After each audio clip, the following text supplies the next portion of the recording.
بسم اللہ الرحمن الرحیم۔ آپ صلی اللہ علیہ وآلہ وسلم نے چونکہ جب ہجرت کی ہے، آپ مدینہ پہنچے ہیں، ریاست مدینہ کا قیام ہوا ہے، تو سب سے پہلا چاند جو طلوع ہوا وہ محرم کا چاند تھا۔ اسی لیے ہجری تاریخ کا آغاز محرم الحرام سے ہوتا ہے۔ ہم چونکہ مسلمان ہیں، مسلمانوں کو اس بات میں خوشی ہوتی ہے کہ جو نظام رسول اللہ صلی اللہ علیہ وسلم لے کر آئے ہیں، جس کو صحابہ نے قبول کیا ہے، اس نظام کی پیروی کریں۔ وہ عبادات سے متعلق ہو، وہ معاشرت اور معیشت کے متعلق ہو، ہمیں رسول اللہ صلی اللہ علیہ وسلم کے صحابہ کو اپنے لیے رول ماڈل سمجھنا چاہیے، اور دعا بھی کرنی چاہیے کہ اللہ تعالیٰ قیامت کے دن بھی ان کا ساتھ نصیب فرمائے۔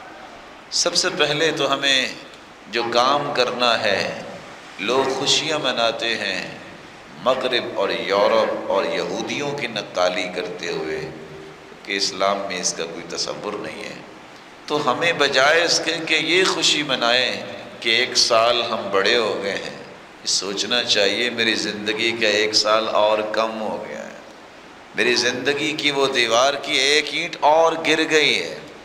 اس لیے سب سے پہلا پیغام محرم کا یہ ہے کہ ہم سب کو اپنے چاہتے نہ چاہتے شعور لا شعوری میں جتنے گناہ ہوئے ہیں، خطائیں ہوئے ہیں، ان کی توبہ کرنی چاہیے۔ اللہ 1 اور سال گزر گیا، گناہوں کو تو معاف فرما دے۔ سچی توبہ کر کے نئی زندگی کا آغاز کرنا، یہ اس محرم کا پیغام ہے۔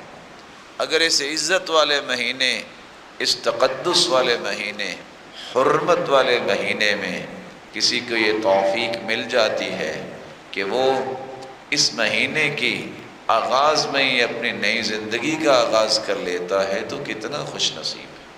سال کا آغاز ہے، اس پہلے مہینے میں پلاننگ کرو۔ جس طرح اللہ کی رضا کی پلاننگ ہے، اس طرح اللہ ذوالجلال کے مخلوق کے لیے بہتر پلاننگ کرو۔ آپ کو شاید یاد ہوگا رسول اللہ صلی اللہ علیہ وسلم نے، یہ محرم ہی تھی، 1 محرم، جب آپ نے دنیا کے بادشاہوں کو اسلام کی دعوت دینے کے لیے خطوط لکھے۔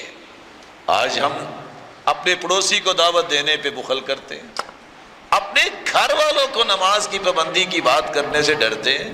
اللہ کے رسول نے دشمنوں کو، کافروں کو، مجوسیوں کو، اور جو اس وقت بڑے بڑے سرغنے تھے، ان کو خط لکھے، مسلمان ہو جاؤ، آ جاؤ اسلام کی طرف۔ ہمیں اپنی دعوت کو پھیلانے کے لیے پلاننگ کرنی چاہیے۔ مجھے یہ ہدف مقرر کرنا چاہیے کہ میں انشاءاللہ اس سال اتنے لوگوں کو اللہ کے دین کی دعوت دوں، کسی کے گھر جاؤں گا، کسی کو بلاؤں گا، کسی کو خط لکھوں گا، کسی کو ای میل ڈالوں گا، کسی کو میں ٹویٹ کروں گا، تاکہ اسلام کی دعوت عام ہو۔ مسلمانوں، اپنے دین کو پھیلانے کے لیے سوچو۔ اللہ کے رسول صلی اللہ علیہ وآلہ وسلم نے اگر محرم کے شروع میں ہی دنیا کے بادشاہوں کو خط لکھے ہیں تو کم از کم اپنے خاندان کو ہی سیدھا کرنے کی پلاننگ کرو۔ شادی پہ ہر بندہ جاتا ہے، دعوت پہ ہر بندہ جاتا ہے، بلکہ نجائز دعوتوں پہ بھی جاتا ہے۔ موسیقی لگی ہے، رقص ہو رہا ہے، یہ چھوٹے ختنے ہیں، یہ بڑے ختنے ہیں، سارے جاتے ہیں۔ اللہ کس طرح کی دعوتیں قبول نہیں کرنی چاہیے۔ کبھی اس نیت سے بھی خاندان کی دعوت کرو، آؤ کھانا کھائیں اور مل کے اللہ کے دین کی بات کریں۔ کبھی کسی نے کیا؟ اللہ کے رسول نے کیا ایسا؟ سارے خاندان کو بلایا اور بلا کے کیا کہا ہے؟ قیامت کو میں تمہارے کام نہیں آؤں گا، اپنے آپ کو جہنم سے بچا لو۔ چچا کو بھی کہا ہے، پپھو کو بھی کہا ہے، بیٹی کو بھی کہا ہے۔ اس طرح کی پلاننگ بھی کیا کرے۔ موسیٰ علیہ السلام کو اللہ نے آزادی دی، فرعون کو غرق کیا، تو کب؟ اسی محرم۔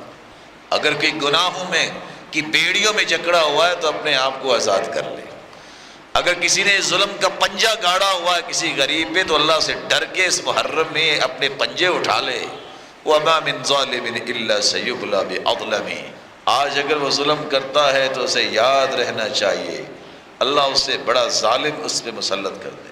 اللہ کے رسول صلی اللہ علیہ وآلہ وسلم کی بیٹی، ان کا نکاح بھی ہوا تو محرم کے اندر۔ آج نہ جانے مسلمانوں کو کہاں سے یہ سوچ مل گئی کہ محرم میں نکاح نہیں کرنا۔ رسول اکرم صلی اللہ علیہ وسلم کی بیٹی کا نکاح محرم میں ہو رہا ہے۔ یہ اچھوت جو ہے یہ تو سرحد پار لوگوں کا کام ہے، یہ چیز اچھوت ہے، یہ چیز اچھوت ہے، اس مہینے میں شادی کریں تو یہ ہو جائے گا۔